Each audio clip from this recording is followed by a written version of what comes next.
Pessoal, de volta com esse segundo bloco aqui falando de uma coisa que parece que aconteceu no passado distante, a pandemia.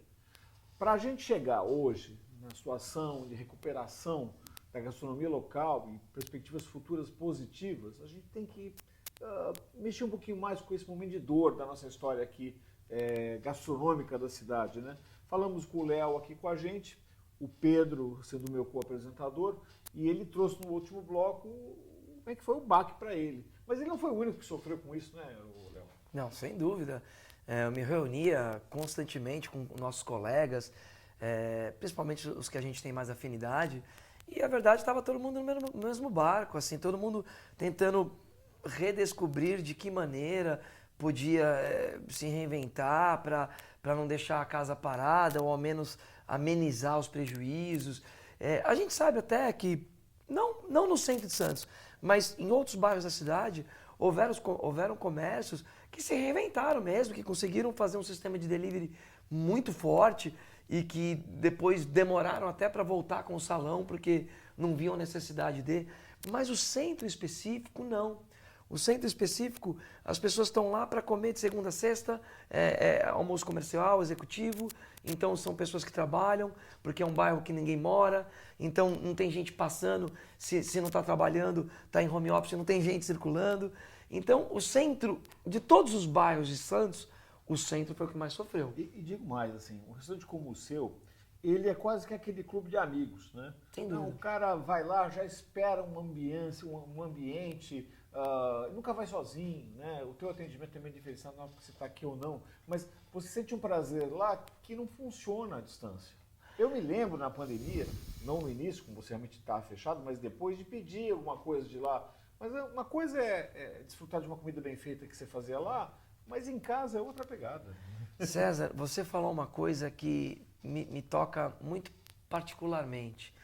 Eu, em dado momento, quando a gente tinha só a possibilidade de fazer o delivery, eu me vi numa situação assim, tá bom, e se o restaurante se recuperar e caminhar somente para ser um restaurante de delivery? Não servia para mim. Porque não é o que eu gosto de fazer, não é o que eu sei fazer. Eu pensei assim, olha, então se for isso, eu provavelmente vou estabilizar e vou vender, porque eu gosto de atender as pessoas, eu gosto de sentar na mesa. O nosso restaurante em específico tinha uma questão de as mesas são comunitárias, então as pessoas sentavam uma com as outras sem se conhecer. Aí depois, quando pôde, com distanciamento e tudo, voltar ao salão, as pessoas sentavam cada uma numa mesa. Cara, era uma sensação muito estranha. Parecia que eu não estava no meu restaurante, sabe? Tudo muito surreal, assim. E o fato de ele ser um restaurante vegetariano dava uma certa... Existe um perfil. Exato. Esse perfil, então há uma afinidade inata na escolha do restaurante.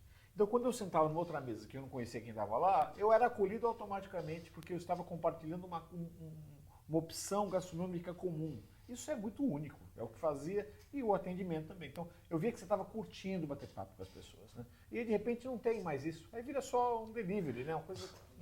Eu entendo plenamente. Não, é isso mesmo. E o que acontece também? No final das contas, quando a gente pôde retomar o salão e obedecendo os protocolos de segurança, distanciamento, uso de máscara, álcool em gel, né? A gente acabava ficando muitas vezes numa situação constrangedora, porque a gente via que às vezes a pessoa não esquecia por mal. Então a pessoa estava de máscara, de luva, álcool em gel, se servia, sentava. Mas é um buffet.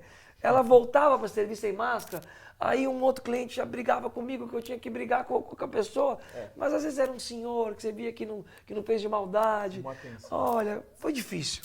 Foi difícil. E é muito legal a gente ver como a pandemia afetou vários restaurantes diferentes na sua essência. Inclusive, a gente vai ver agora a história do restaurante do Guilherme, o Tasca do Porto. Vamos lá?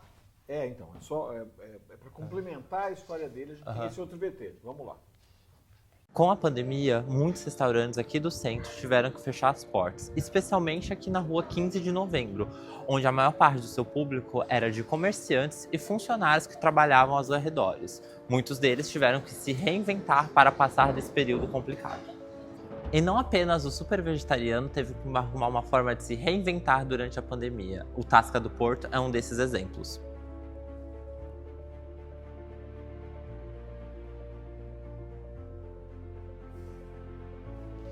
O Tasca ele foi fundado em 2013 por mim e por um sócio, né, o André, e a gente achou realmente uma oportunidade de mercado. O Santos não tinha um restaurante português no tamanho que a gente imaginava, né, quando a gente começou, e depois a gente já transferiu de endereço depois de 7 anos, em 2020, a gente chegou nesse endereço. Era bem aqui na frente também, né? No 112, a gente está no 115 da rua 15 de novembro. Impactou muito, né? A gente teve que fechar as portas por 7 meses e ainda mais depois da mudança de endereço, né? Foi logo depois da mudança de endereço que a gente fez, então a gente tinha feito um novo investimento na casa, né? E foi um momento muito difícil, né? Muito duro. Acho que até porque não tinha, né? Ninguém sabia como lidar, não tinha como se falar assim, aguenta 3 meses que vai passar, aguenta 6 meses que vai passar. Ninguém tinha essa data, né? Então, um momento de muita incerteza. E pra gente a gente teve que fazer algumas adequações na época de equipe e tudo mais, pra gente tentar sobreviver, né? A gente conseguiu reabrir a casa lá acho que em outubro de 2020 com 30%, depois com 40%, e foi indo gradativo, né? De acordo com o que o governo também autorizava. Os eventos que a gente fazia de música tivemos que deixar de fazer, porque naquela época não podia nenhum tipo de evento, né? Então foi um momento bem complicado, mas que deixou a gente com uma experiência também de saber que as coisas podem fugir do controle e tudo mais, e como lidar com isso, né? Então foi um momento também de aprendizado também. A gente vê, né, toda uma tentativa, né, da prefeitura em fazer essa revitalização do centro e tal, mas ainda é uma coisa que ainda depende muito de mais gente abraçar e ocupar esses imóveis que hoje estão vazios, né? Ter mais negócios, ter mais empresas vindo para o centro. Mas a gente não ficou reclamando disso também. A gente trabalha, né? A gente tenta faz nossos eventos, depois que a gente conseguiu voltar, uma vez por mês a gente tem a Noite do Fado aqui na casa, a gente abre todos os dias para o almoço, sábados, domingos, feriados, aproveita os eventos que a prefeitura tem feito, isso sim é um sucesso. Sim, o centro estava muito em baixa na pandemia já, né? Então a pandemia já foi vamos dizer... É como se ele já estivesse morto, aí era outra terra. Né? Entendeu? Acho que o centro já vinha numa decadência novamente, né? E agora você vê que tem um novo ânimo, tem mais empresas se instalando por aqui também, né? Casas novas abrindo. Pode-se dizer que sim, depois da pandemia até melhorou, né, a questão do público. Apesar de mais empresas terem saído do centro, eu acho que hoje também tem mais turistas, talvez, ainda mais nessa época agora que a gente está na época de cruzeiros marítimos. De certa forma, encoraja a ter novos empreendimentos. Acho que sim, a gente tem notícias que mais restaurantes vão ocupar, né, aqui a rua, então acaba sendo um ânimo, sim.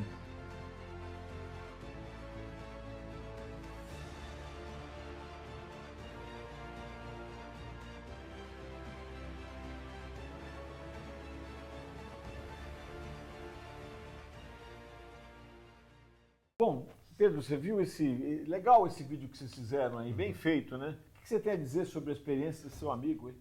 Nossa, realmente me marcou, porque o Guilherme da Tasca do Porto, eles tinham acabado de mudar de endereço, basicamente um na frente do outro, o restaurante novo, lindíssimo, aí eu desesperado também, né? Enfim, ficava vagando pelo centro para compartilhar meu sofrimento com os outros colegas.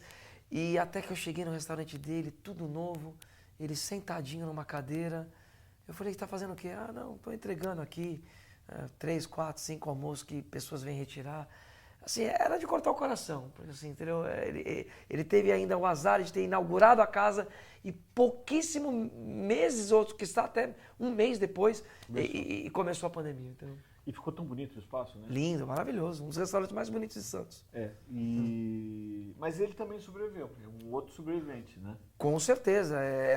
Agora as coisas estão indo de vento em popa, tá tudo melhor, enfim. E esse programa que já teve 2 blocos falando de tragédia, vai ter que ter um terceiro bloco falando do futuro. É o bloco do futuro, dizer pro Pedro aqui. Então daqui a 30 segundos, 1 minutinho, a gente volta para falar de hoje, falar do futuro promissor, da recuperação do centro da cidade de Santos, dos valores históricos que estão ali, do turismo como solução possível, né? E a gente continua já já.